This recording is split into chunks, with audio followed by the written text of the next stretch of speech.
Good morning everyone. मैंने आपको अपनी लास्ट क्लास में राइबोसोम्स तक पढ़ा दिया था और आज मैं उसी से आगे सेंट्रोसोम के बारे में पढ़ाने जा रही हूँ। जो भी मेरे इस चैनल पर नए हैं, मेरे चैनल को सब्सक्राइब करें, वीडियो को लाइक एंड शेयर करें।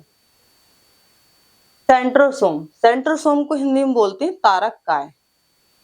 ये जो सेंट्रोसोम है, इसकी खोज डब्ल्यू फ्लेमिंग एवं ईवी वेनेडेन ने संयुक्त रूप से की थी। यानी जब वो दोनों साथ साथ काम कर रहे थे तब उन दोनों ने मिलकर के सेंट्रोसोम की खोज की थी। बट टी बॉवेरी ने इसका नामकरण किया था और इसके बारे में विस्तृत जानकारी दी थी। ओके, ये जो सेंट्रोसोम है, ये मुख्य रूप से जंतुओं की कोशिकाओं में यानी एनिमल सेल में पाया जाता है। इसके अलावा भी यह जो निम्न वर्गीय प्लांट हैं जैसे कवक, शैवाल, मॉस इत्यादि की कोशिकाओं में भी पाया जाता है। ये सेंट्रोसोम कोशिका द्रव्य में जो साइटोप्लाज्म है उसमें न्यूक्लियस के पास पाया जाता है, इसीलिए इसको सेल सेंटर भी कहा जाता है और सेंट्रोसोमा इसीलिए इसका नाम पड़ा है। ओके, स्ट्रक्चर ऑफ सेंट्रोसोम, जो तारक काय है उसकी संरचना कैसी है, आखिर वो दिखने में कैसा है। प्रत्येक सेंट्रोसोम में दो सेंट्रियोल होते हैं जो एक दूसरे के साथ 90 डिग्री के एंगल पर व्यवस्थित होते हैं। इस तरह से एक सेंट्रियोल ऐसे होगा और दूसरा सेंट्रियोल इस तरह से होता है। ये एक सेंट्रियोल की अनुप्रस्थ काट है। क्या है ये? हॉरिजॉन्टल। ओके, प्रत्येक सेंट्रियोल त्रिक तंतु, ये क्या है? त्रिक तंतु है। त्रिक तीन, ट्रिपलेट फाइबर से मिलकर के बना है। ये जो प्रत्येक सेंट्रियोल है ये त्रिक तंतु के 9 समूहों, ये कितने समूह है, कितने ग्रुप हैं? 9 समूहों से मिलकर के बना होता है। ये 9 समूह मध्य नाभि, इसको क्या बोलते हैं? हब बोलते हैं इंग्लिश में। मध्य नाभि के चारों ओर व्यवस्थित होते हैं। और ये जो त्रिक तंतु है ये 3 सूक्ष्म नलिकाओं से मिलकर के बना है। इस तरह से ये इस तरह से मिलकर के बना है और ये सूक्ष्म नलिकाएं आपस में जुड़ी रहती हैं।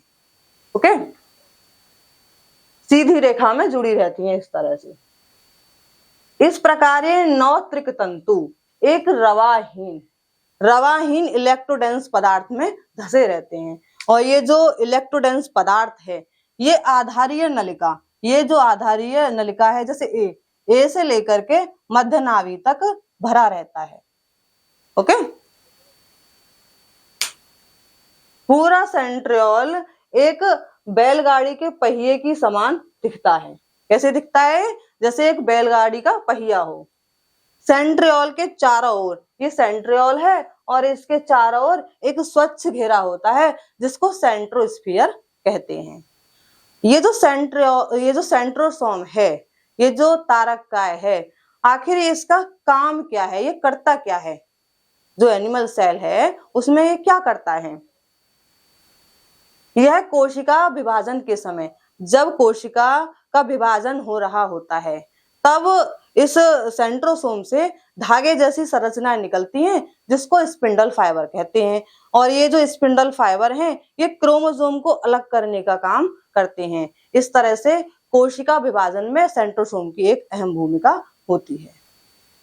ये जो सेंट्रोसोम है ये विभाजन का काम करता है। जैसे एक घर के जब 2 भाई होते हैं और उस घर को जब 2 बराबर हिस्सों में डिवाइड करना होता है तो किसी मुखिया की, किसी बड़े की जरूरत पड़ती है जो उस घर को बराबर हिस्सों में डिवाइड कर सके। तो सेंट्रोसोम बिल्कुल वही काम करता है, एक सेल को बराबर हिस्सों में डिवाइड कर देता है। अगर सेंट्रोसोम न होता तो क्या होता? अगर सेंट्रोसोम न होता तो जो घाव हैं चोट के ये कभी नहीं भरते और ना ही शरीर की ग्रोथ होती, क्योंकि सेल डिवीजन होता है तभी वृद्धि होती है। ठीक, जो मस्तिष्क की कोशिका है, न्यूरॉन्स, जो न्यूरॉन्स हैं, तंत्रिका कोशिकाएं जिन्हें बोलते हैं, इनमें सेंट्रोसोम नहीं पाया जाता। और जहां सेंट्रोसोम नहीं पाया जाता वहां पे सेल डिवीजन नहीं होता, वहां पे कोशिका विभाजन नहीं होता है। और जब जो कोशिका विभाजन है वो असामान्य रूप से होने लगता है, यानी ज्यादा हो जाता है सेंट्रोसोम में, जब गड़बड़ी हो जाती है तो जो कोशिका विभाजन है वो जल्दी जल्दी होना स्टार्ट हो जाता है, ज्यादा हो जाता है, तो तभी कैंसर जैसी बीमारी का जन्म होता है, उसी से ट्यूमर कैंसर पैदा होते हैं।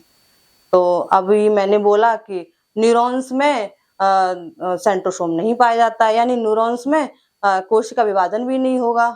तो आप सोच रहे होंगे कि अभी आपने बोला है कि मस्तिष्क में पाई जाती है न्यूरॉन्स, ओके, तो अभी फिर आप कह रही हैं कि न्यूरॉन्स में अगर ये पाई जाती हैं और इसमें सेल डिवीजन होता नहीं है, जब इसमें सेल डिवीजन नहीं होता है तो फिर ब्रेन कैंसर और ब्रेन ट्यूमर जैसी बीमारी कैसे पैदा हो जाती है, तो इसे समझ लेते हैं कि जैसे ब्रेन है, जो मस्तिष्क है, ये केवल न्यूरॉन्स का ही तो नहीं बना होता। ब्रेन में न्यूरॉन्स पाए जाते हैं, जो तंत्रिका कोशिकाएं वो पाई जाती हैं, उसके अलावा भी ग्लियल सेल पाई जाती हैं, ठीक है। तो जो न्यूरॉन्स हैं ये संदेश देने का, सिग्नल देने का और सिग्नल लेने का काम करते हैं, और जो तंत्रिका कोशिकाओं के अलावा जो ग्लियल सेल हैं वो न्यूरॉन्स को सुरक्षा प्रदान करती हैं और पोषण प्रदान करती हैं, ताकि न्यूरॉन्स सही से काम कर सकें, ठीक प्रकार से काम कर सकें। और जो ग्लियल सेल हैं उनमें सेंट्रोसोम पाया जाता है। उन सेंट्रोसोम में, ग्लियल सेल के सेंट्रोसोम में असामान्य कोशिका विभाजन से, मतलब गड़बड़ी के कारण ही कैंसर जैसी बीमारी पैदा होती है, ट्यूमर जैसी बीमारी पैदा होती है। अब आपको पता चल गया होगा कि ब्रेन कैंसर और ब्रेन ट्यूमर कैसे होता है, ग्लियल सेल उसके लिए जिम्मेदार है, ओके। तो आपने जाना कि ये जो सेंट्रोसोम है ये कैंसर और ट्यूमर जैसी भयानक बीमारियों के लिए जिम्मेदार है। तो क्या केवल सेंट्रोसोम ही कैंसर और ट्यूमर के लिए जिम्मेदार है? नहीं, ऐसा नहीं है, इसके लिए अन्य कोशिकांग भी जिम्मेदार हैं, जैसे लाइसोसोम है, ये भी बहुत जिम्मेदार है, इनका भी काफी योगदान है कैंसर और ट्यूमर में। और अन्य कोशिकांग भी हैं जो कैंसर के लिए जिम्मेदार हैं, तो उसके लिए मैं अलग से वीडियो अपलोड करूंगी। जो कोशिकांग कैंसर के लिए जिम्मेदार है उसके लिए मैं अलग वीडियो बनाऊंगी। तो तब तक पढ़ लेते हैं हम लाइसोसोम। लाइसोसोम, लाइसोसोम को हिंदी में लयनकाय कहते हैं। लाइसोसोम लाइसो प्लस सोमा से मिलकर के बना है। लाइसो का अर्थ होता है डाइजेस्टिव, सोमा का अर्थ होता है बॉडी, यानी पाचन करने वाला कोशिका, ओके। लाइसोसोम की खोज सन 1955 ईस्वी में क्रिश्चियन डी डुवे ने की थी, और उनको इस खोज के लिए सन 1974 ईस्वी में नोबेल प्राइज से सम्मानित किया गया था। ये जो लाइसोसोम है ये कौन सी कोशिकाओं में पाया जाता है? ये पैनक्रियाज की कोशिकाओं में पाया जाता है, लीवर की कोशिकाओं में, ल्यूकोसाइट्स और किडनी की कोशिकाओं में इनकी उपस्थिति को अधिक मात्रा में दर्ज किया गया है, यानी इनमें ये पाया जाता है। परंतु ये जो पौधों की कोशिकाएं हैं इनमें ये कम पाए जाते हैं, इनकी उपस्थिति को कम देखा गया है। तो एक साइंटिस्ट हुए पी मटाइल, उन्होंने कहा कि ये कैसे हो सकता है केवल ये जंतुओं की कोशिकाओं में ही पाया जाए। तो उन्होंने सन 1964 ईस्वी में एक रिसर्च की और पाया कि ये कवकों में भी पाया जाता है। उन्होंने सिद्ध किया कि एक कवक है नीरोस्पोरा, इसमें भी ये पाया जाता है, और कहा भले ही ये उच्च वर्गीय पौधों की कोशिकाओं में न पाया जाता हो, परंतु ये निम्न वर्गीय जो पौधे हैं उनकी कोशिकाओं में पाया जाता है। यानी जो कवक है ये कौन से पौधे हैं? निम्न वर्गीय, ओके। स्ट्रक्चर, संरचना, यानी ये कैसे होते हैं, दिखने में कैसे होते हैं? ये लगभग गोल आकृति की सिंगल लेयर वाली थैलियां होती हैं, यानी इनकी जो मेम्ब्रेन होती है वेसल्स की, ये कैसी होती हैं? सिंगल लेयर वाली होती हैं। इनमें लगभग 40 से 50 तक जल अपघटनीय यानी हाइड्रोलाइटिक एंजाइम्स पाए जाते हैं, और ये एंजाइम बहुत ही स्ट्रॉन्ग होते हैं। लाइसोसोम में पाए जाने वाले द्रव्य की पीएच वैल्यू 4 से लेकर के 5 तक होती है, जबकि कोशिका द्रव्य की पीएच वैल्यू 7.2 होती है। यानी कोशिका द्रव्य की पीएच वैल्यू से इनकी पीएच वैल्यू कम होती है। तो हम कह सकते हैं कि ये कैसे होते हैं? अम्लीय होते हैं। लाइसोसोम कैसे होते हैं? एसिडिक होते हैं। नोट, मैंने अभी बोला था ना कि ये बहुत ही स्ट्रांग होते हैं। नोट, ये पॉलीसैकेराइड्स, न्यूक्लिक अम्ल एवं प्रोटीनों का पाचन लाइसोसोम में पाए जाने वाले एंजाइम्स के द्वारा ही होता है। आखिर इनका जो फॉर्मेशन है, निर्माण, ये जो लाइसोसोम है ये कहाँ से पैदा हो रहे हैं, कैसे बन रहे हैं? तो जो लाइसोसोम है इनका निर्माण गोल्जी इकाई की जो वेसल्स हैं, थैलियां, और एंडोप्लाज्मिक रेटिकुलम की नलिकाएं, उनसे इनका फॉर्मेशन होता है। जब एंडोप्लाज्मिक रेटिकुलम और गोल्जी इकाई से इनका फॉर्मेशन हो रहा होता है या होता है, तब उन लाइसोसोम को प्राथमिक लाइसोसोम कहते हैं। ओके। एंडोसाइटोसिस एक प्रोसेस होता है, उसमें एक फूड वेसल बनती है। जब एंडोसाइटोसिस प्रोसेस के द्वारा फूड वेसल्स तैयार होती है, जब वो फूड वेसल आकर के प्राथमिक लाइसोसोम में क्या हो जाती है, फ्यूज हो जाती है, मिल जाती है, तब जाकर के द्वितीयक लाइसोसोम यानी सेकेंडरी लाइसोसोम का फॉर्मेशन होता है। तो हम कह सकते हैं कि जो प्राथमिक लाइसोसोम है वो एंडोसाइटोसिस जो प्रोसेस है, प्रक्रिया है, उसके द्वारा जो वेसल्स तैयार की गई है, जिसमें जो भोजन है उसका क्या करते हैं, ये वो पाचन करते हैं। ओके। लाइसोसोम के कार्य। आखिर ये जो लाइसोसोम है ये कोशिका के अंदर क्या करता है? नंबर 1, कोशिकीय पाचन, इंट्रासेलुलर डाइजेशन। ये कोशिका के अंदर निगले गए भोजन का पाचन करते हैं। और ये जो भोजन है कौन सी फॉर्म में आता है? प्रोटीन, कार्बोहाइड्रेट और लिपिड की फॉर्म में होता है। इसको ये छोटे छोटे घटकों में तोड़ देते हैं ताकि कोशिका इसका उपयोग कर सके। ओके। नंबर 2, पुनर्चक्रण एवं सफाई, रिसाइकलिंग एवं एंड क्लीन अप। तो ये जो लाइसोसोम है ये कोशिका की सफाई भी करते हैं और उसको रिसाइकल भी करते हैं। कैसे करते हैं? ये क्षतिग्रस्त या पुराने माइटोकॉन्ड्रिया या फिर अन्य कोशिका के जो कोशिकांग हैं या फिर अपनी ही कोशिका के अन्य जो कोशिकांग हैं जो क्षतिग्रस्त हो चुके हैं, उनको ये पचा जाते हैं, यानी ये पाचन कर जाते हैं ताकि कोशिका स्वस्थ रह सके। अब मैंने यहाँ पे लिखा है कि रिसाइकलिंग करते हैं। जब ये माइटोकॉन्ड्रिया का पाचन कर गए, जब ये माइटोकॉन्ड्रिया का पाचन कर जाते हैं तो इनकी जगह दूसरे अन्य माइटोकॉन्ड्रिया बन जाते हैं। इसका मतलब ये रिसाइकलिंग का भी काम करते हैं।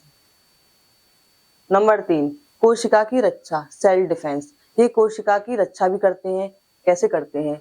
जब बैक्टीरिया, वायरस और अन्य हानिकारक सूक्ष्म जीव कोशिका के अंदर एंट्री करते हैं तो मैक्रोफेज जो कोशिकाएं होती हैं इनमें लाइसोसोम बहुत ज्यादा मात्रा में पाए जाते हैं। तो ये मैक्रोफेज कोशिकाएं उनको नष्ट कर देती हैं। इस तरह से ये इम्यूनिटी की रक्षा करते हैं। लाइसोसोम को आत्मघाती थैली कहा जाता है, सुसाइडल बैग कहा जाता है। क्यों कहा जाता है?